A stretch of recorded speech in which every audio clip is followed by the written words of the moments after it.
in some countries, sport is like the national pastime. That's But in true. the Philippines, some might say that pageantry is the pastime. That's true. You know what? In the Philippines, we have pageants all over the places. Yes, we have pageants in the barangay, in school, national, local. That's why we really love Miss Universe. It's like it's giving pride and putting the Philippines back on the pedestal. That's why there's an added pressure as a candidate coming from a pageant-loving country. But it's a good pressure.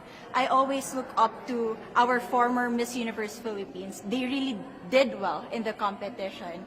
And now this is my time to show who I am, to offer what Rabia can show to the rest of the universe. So I'm very happy, and at the same time, I'm excited to make all my kababayans proud, and hopefully I do. You know, when I was a young girl, I used to watch Miss Universe on the television, and I thought, it's so far, it's so big, I can never get there. But to actually be here right now, knowing that in just a couple of days I'll be on that stage, whew, I'm just so incredibly happy, and to be representing for my home country, Thailand. I'm in awe, I'm in shock, and it's the best feeling in the world. I'm so blessed to be here. And I cannot wait to be on that stage and really perform and make my country proud. Why do you think it is that the Philippines love pageants?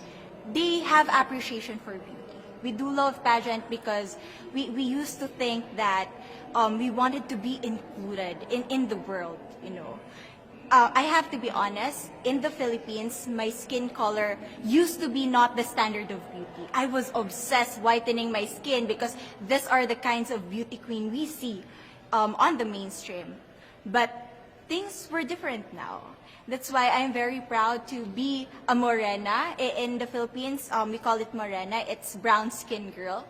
And to be able to represent, my color, my identity as a true Filipina. Well, first of all, congratulations. How does it feel to be here? Thank you. It feels amazing. I cannot believe that I'm here. With the COVID situation, I'm so glad that we're all here and that there's so many girls that are able to be a part of this competition. And what it makes me realize is that the world isn't that big.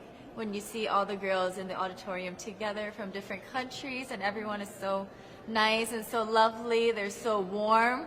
And I can't wait to get to know everyone. And also it's so unique to see that everyone was born into such different cultures, different languages, but we're all here together to tell our stories. Tell me about your journey to being crowned Miss Philippines. In a world that, in a country I should say, that loves pageants. That must have been a very intense process. Tell me about, your journey to being Miss Philippines. Well, my journey was crazy. You know what? I started to be a dark horse. Nobody noticed me. Nobody knows I was in the competition up until the preliminary and the coronation night. And when I won, I received different comments. Of course, there were people who didn't expect me to do well, who think that I cheated. That's why I need to redeem myself in Miss Universe. I really need to do well in this competition. And the thing is, I love pressure. I love criticism. I get better every day with that. You tell me I cannot do that, I turn to you and I'm going to say that, no, I can do it for myself. Good for you. And tell me about your journey, your road to getting here.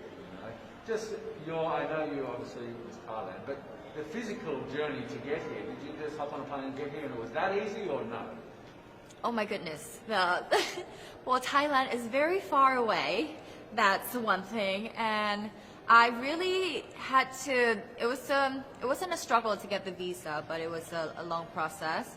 And when I got the visa, I was very excited.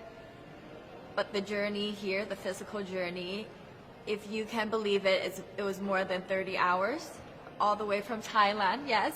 So I had to make a stop at Istanbul, and the layover was 8 hours there. Oh my goodness. But it was so amazing. I'm so blessed that some of my teams were able to come with me as well, my national directors. So they were there to keep me company, making sure that I'm okay, and giving all the support. So how does it feel then to be on the global stage? How do you feel to be here in this moment, right now? It's crazy, but I'm overwhelmed with the support, not just from the Filipino community, but also from Thailand, Latin countries who do appreciate me as a candidate, as a person. It motivates me that I am beautiful. I can offer so much in this world, and when somebody believes in you, it gives you that extra energy to really do well and perform well. And in a world of COVID where you can't have family and friends, come with you potentially, Yes. how important is that support here on the ground? How important is it to know that, people at home are behind you? Oh my, it's absolutely everything. Knowing that you've got that support, it is the motivation that keeps me going every day. Every time I see a message online and they're saying that they're supporting Thailand, and it's so nice to see the nation coming together to support their candidate, to support their representative, and it's just how a country thrives. Because we cannot thrive alone, we have to move forward together. Yeah. So, do you have a sense with the girls, all of the girls competing, you're competing, but is there a sense of camaraderie with all of the girls? Is there like a real spirit to, sort of motivate each other to do better? You know what? I have a different idea about Miss Universe. I thought it's gonna be very competitive, in a healthy way, well, of course. But now I can see every girl helping each other, from fixing those hairs, from trying to zip up those outfits. It speaks of the closeness and the kind of camaraderie that we want to have.